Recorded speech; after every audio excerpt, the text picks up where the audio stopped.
What's up, gang, and welcome back to another edition of Road Trippin' with the Rudes. Guys, I'm shook. I'm just shook. Welcome to the Rudes Real Review. If this is your first time tuning in, thank you so much. Please be sure to subscribe, hit that notification bell, and like this video as we will have more reviews coming your way. Yes. If you've been riding with us all along, thank you. Please be sure to comment down below. And sharing is caring. So tell a friend to tell a friend. Join on in. That's right. So today we're going to give our review of episode 4. We interrupt this program. WandaVision. So we get to see Monica. It starts off, it starts off how I wanted it. First of all, thank you, Marvel. I don't know why I even doubted you. I was worried. I was worried. Listen, brain fog is real. Quarantine fatigue is real. I thought Marvel was bugging. So, big shout out to Deron Lee because... MCD's finest? Yeah. So, he said, we've been waiting this last year. The previous phase got us hyped up for this phase. And I think we were anticipating... Our anticipation was so high. Okay? That we were thinking episodes 1, 2, and possibly 3 were under-delivering. Well, Marvel said, hold my beer. So... we interrupt this program. As excited as Corey was for the beginning, it should have come with a trigger warning. Just so you guys know, I am still working out the anxiety that is Infinity War and Endgame. And so I don't even like to see dust. Ash is a very sensitive thing for me, right? Ella took a virtual tour of a volcano yesterday, and the ash triggered me. So to see that reverse, and it felt... Hold up. Spoiler alert first. Spoiler, yes. We going right in. Let me just say this. Spider-Man Far From Home really upset me with their intro and lack of explaining the last 5 years. This was the intro I would have liked to see. Okay. I feel like when Spider-Man did it, was like, boom, they were here. Yeah, it was like a flash. Like they flashed them right back. To see the ash just come back on Monica Rambeau's arm, trigger warning. Okay? Yeah. Cinematically, it was amazing. Was much more than what I would expect for the small screen. Yep. Big shout out to Kevin Feige, man. He's spending all of Disney's money. He's spending all of the bread. Oh, you fancy, huh? Oh, you fancy, huh? This is movie budget level stuff. Yes. Okay, so, and I love, first of all, Monica Rambeau. I cannot wait until they flesh out her story because she's such a compelling... Our favorite our favorite sword agent already. I mean, she's so compelling. She's such a compelling actress. Besides Nick Fury, of course. Right.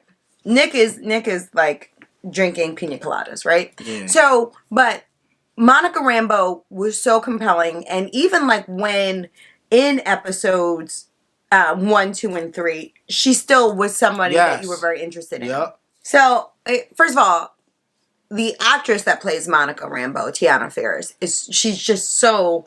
Her eyes are like you could just...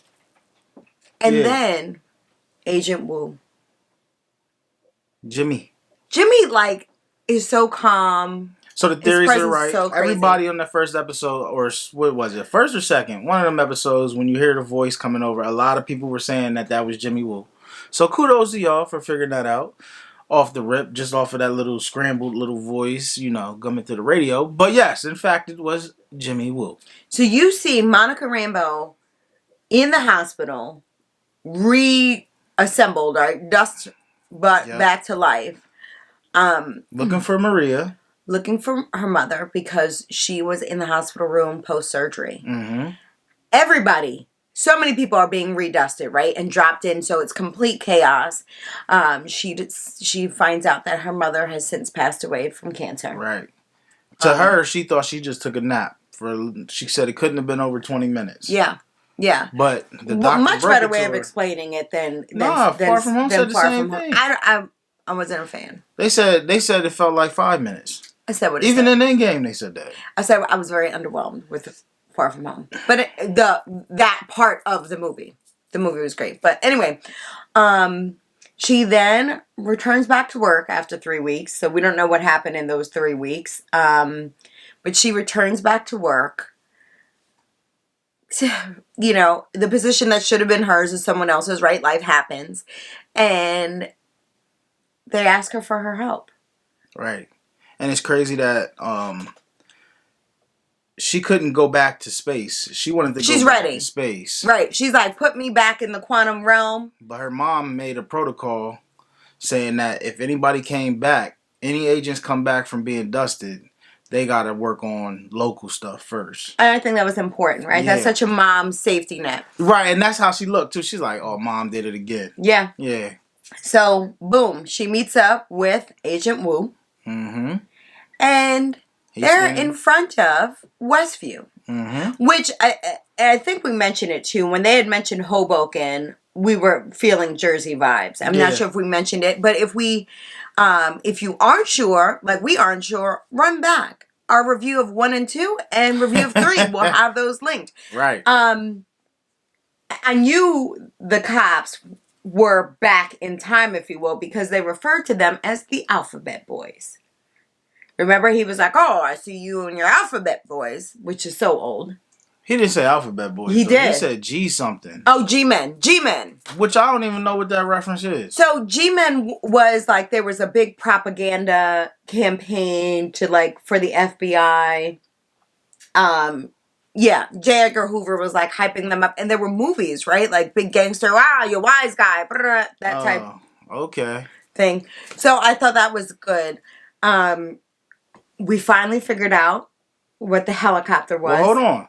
The cops told him there's no such thing as Westview. Right. It's Eastview. And it did say Eastview on the side of their cop car, too. I checked. But if there's an Eastview, there has to be a Westview. Yo, you would think. Because you know what? Never eat soggy waffles. Ella taught me that one. So they're like, you're tripping. So they didn't even see it, right? They didn't even see the entire town. I don't know because they left. First of all, it's numbers on their car, 1966. That was their car number. So I'm curious to see what these numbers are about. There was numbers on Monica's truck, and there was some numbers somewhere else. Population. So the population number. Comment down below if you have any theories. Huge shout out to Jess and Joseph of the Traveling Texans. Joseph's normally a DC guy, but he's got some good ideas too. Yeah. So definitely check them out. The population number I thought was something too. Okay. Yeah. Mind you, guys, all those numbers mean something. Mind you, if this is your first time watching, we do not review anything. We watch and then we come right to you. So we will be watching this again immediately after filming this. Yes. So they dip off. Now, did they turn around and go back the other way? That big car was not turning around. Yeah, I know. So where did they go? Did they drive into Westview? Eastview for them? Right. I don't know. They didn't show that. Who knows? I think that was on purpose. So Monica's like, all right, let me get my drone out, see what's goody. She get her drone out. Bloop. Goes through a little force field. Bloop. She's like, what's going on? Yeah. Meanwhile, on our end, we seen it as retro. So whatever goes through that, it turns it retro. Yes. I still don't understand how Monica's outfit turned into the outfits that she ended up wearing, but you know what? I'll go with it. She might have went shopping. Right. I don't know. At Woolworth. Now, they're like, all right, what's going on? Mm-hmm. She goes up and touches it. Cue the Marvel logo. Mm-hmm. Comes back.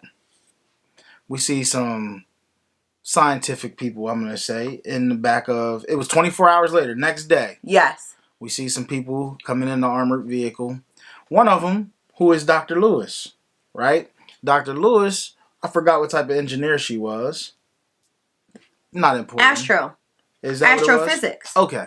I mean, not really important to the story. I mean, it is, but it ain't. Now, let's get to this. Haters gonna hate, ladies. Nah, because listen, Titles matter. Okay. Hashtag Madam Vice President. All right, me too. Continue. So, she gets there and she starts, she sees the radio waves are off the charts. They're actually radiation. Mm-hmm. It was a specific term for it, but so she's like, yo, this radiation is off the charts, but there's another low end frequency coming out of here. Literally, Westview is giving 1950s, 1960s vibe. Pollution included. Radiation included. Okay. Sound waves include. So that is literally a time capsule. Mm-hmm. So cool. She's amazing. She figures out, okay, it's broadcasting a TV show. She's smart and sassy. And she's like, is that Wanda? They're all looking like, yo, that's Wanda. And then Vision. She confirmed. She said, you know what?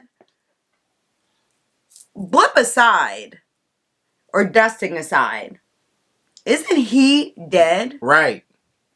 Which, that was the thing. We were like, when did this take place? Is Vision alive? Is Vision helping Wanda? Now we know. Yep. And then she's like, all right, if they can send out radio waves, why can't we send in radio waves? Right. So boom, they get on the radio, and that's when we hear, Wanda, who's doing this to you? Mm-hmm. Go back to episode 2. Wanda, what's going on? Yep. Now you get to see on their end what's going on. And as they're piecing together, too, the town. Right. The townspeople. It's crazy because us watching it and then them watching it, here's the genius of Marvel. The sword agents have the same questions that we have. What are the hexagons? What are the hexagons? Is Vision alive? Yep. Like, what's going on? Yep. And who and what? As they're piecing together, the townspeople, they don't know who Dee Dee is. So, as we're seeing Sword put this together, know that there's another team out there. Okay. Right? So we are still under the thought process that Dee Dee's husband is, which we haven't seen Dee Dee's husband is... Mephisto. Yeah. So there's more than one thing going on. I can see that. Insert mind blown. So, now... Jimmy's outside like, yo, can she hear me? And we see that Wanda and Dee Dee can hear it. Right? Then the TV glitches.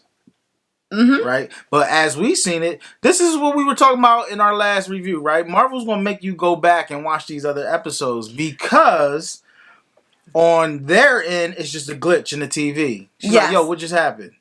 But Wanda has been doing the glitches to Vision. Right. So we see him, but we see him a little differently in the previous episodes. And here's the thing. We'd said this before. Wanda's the villain. And not even the villain. I didn't say it like villain, but she's doing this. She's an antagonist. She's doing this. And here's why. And, I've said this before. We all know that there are some times where it's easier to live the lie than process the reality. I get it. And she's full on committed to this lie. Full on. And anybody that disrupts it, we said this before, you're out of here. You know why? Because Wanda had a vision of love. And it was all that was given to her in Westview. And she is not letting you touch that. Got it. Yeah, I agree.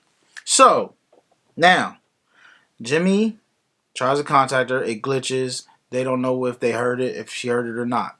Now they're sending in an agent through the tunnel system. Yep. Mr. Beekeeper. Yeah, well, he had a radiation suit on. Yes. In our reality. Yes. So as he goes through, as they're sending it in, Jimmy's like, yo, I ain't really feeling this. How do we know that we don't know what's going on with Monica? Yeah. How we sending in another agent? We don't even know what's up with the first one. So then he's like, we don't know if the force field is underground or not. And he's like, well, how don't we know? Or whatever. He said the reverse. Yeah. So They send him in. As he's going through the thing, his radiation suit turns into a beekeeper suit. And the cable that was keeping him connected turned into that old jump rope. How many times did you injure yourself with that jump rope? I know it wasn't just me. I don't know why they thought pieces of hard plastic outside of the jump rope were a good idea. I know. What was the thought process behind I think that? it was to make the sound. Like you hear it hitting the ground. Crack.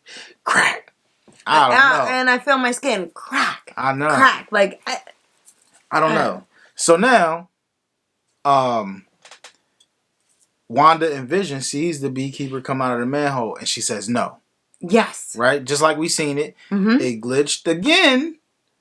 So on our end, it glitched. We don't know. Now we don't know what happened to the beekeeper because we didn't get that far yet. But she's so in control, she realizes anything that's not her. Right. So it's not even like she's subconsciously doing this. She's very much... The fact that she's in control of every aspect just is a testament to how strong she really is. Yeah. So now they're putting together the sword agents. I keep saying I want to say SHIELD, but anyway, the sword agents are putting a board together with finding out who these people are that's in this show. Okay, so now they have their driver's license. They know their actual names. They go through who the Hearts were. They go through who Herb was. Agnes's picture was up there, but they didn't say. Right. They did not say her Agnes. real name was, but her picture is on the board. But Dee Dee is not up there. I gotta look at it again. Dee Dee's I can't confirm. Okay, yep, Dee Dee's not up there. We gonna go with Nicole. So again, Dee Dee ain't up there. which to me confirms what we thought was that there were other entities. So it's a battle of good versus evil, and Wanda's reality versus what she wants. So this is my theory. Since Dee Dee, and we think Dee Dee's husband is Mephisto. Okay.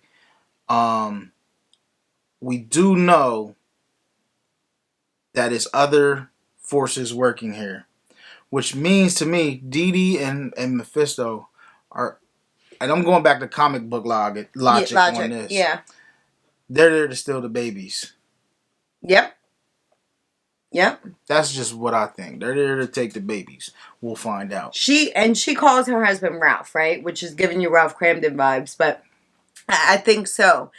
What I thought was amazing is that so much of this, we're watching what Wanda does. This was the first time we got to see it the way Wanda sees it in the Monica Rambeau Wanda scene. Yeah. Yep. I like that touch. That's a subtle but a nice touch. Whoa, guys, listen. No, hold up. Before you get into that touch on keeping it 4:3 and then going to 16:9 and making it a widescreen, and then you see them in the retro. It looks retro. Versus when we were watching the other ones, it was right. So it looked like old school.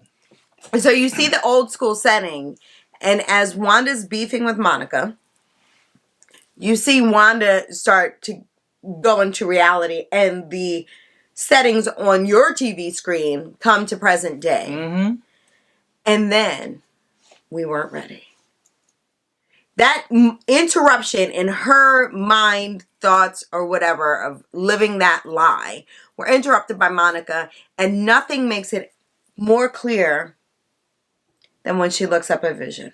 Right, but hold on. She throws Monica out. Even though we seen that in the last episode, you got to see more of that conversation. First of all, it was the body slam heard across the world. Literally, Monica flew through stuff that I forgot was even in the town. Yeah. Nah, she definitely booted her. Monica, you wanted Quantum Realm. She sent you through a few dimensions, Chief. Quite a few. Yep. And after she did that, she was so focused or unfocused, however you want to say it. She was so interrupted, right? Her concentration was interrupted. Vision comes back in the house, and she see where Thanos had to pluck that Mind Stone. She had to shake out of it. I'm still shook. it was. I don't know how she was able to get back past that point. Yeah. I don't know, but I do. It's still that dynamic is still confusing to me, because if Vision is kind of waking up, or But here's the thing: you know what I mean, like he knows stuff ain't right. At the end, when Hawkeye, at the end of Endgame, where Scarlet Witch and Hawkeye are speaking, Mm-hmm. and Hawkeye makes a comment about the Black Widow. They would be proud. Scarlet Witch says they see us. Yeah. So I don't know if Scarlet Witch means it in a way of they're alive in our heart, or it could be. Let's be honest. Comment down below if you are getting ready to negotiate something at work or with your children or with your spouse. You play that scenario in your head, right? Mm-hmm. So you're like, okay, and then they'll probably say this, and I'll probably say that type thing. So is that what she's doing? Like, this is how Vision would react. And is she so deep into it? No, because think about at the end of episode, what is it, 3? He starts to ask questions. Yeah, and then she like rewinds it, like whoa. But so he has some sort of consciousness. Somebody else's, yeah. But I wasn't ready. And let me tell you, that would have been it for me. Comment down below if you're that person that could be sound asleep, having a dream, wake up, and then go back to the dream. Because I can't. So, like, I would have been done. Once I saw that, I would have been like, okay. So, just putting this out there, we know we last seen Vision laying in Wakanda. So while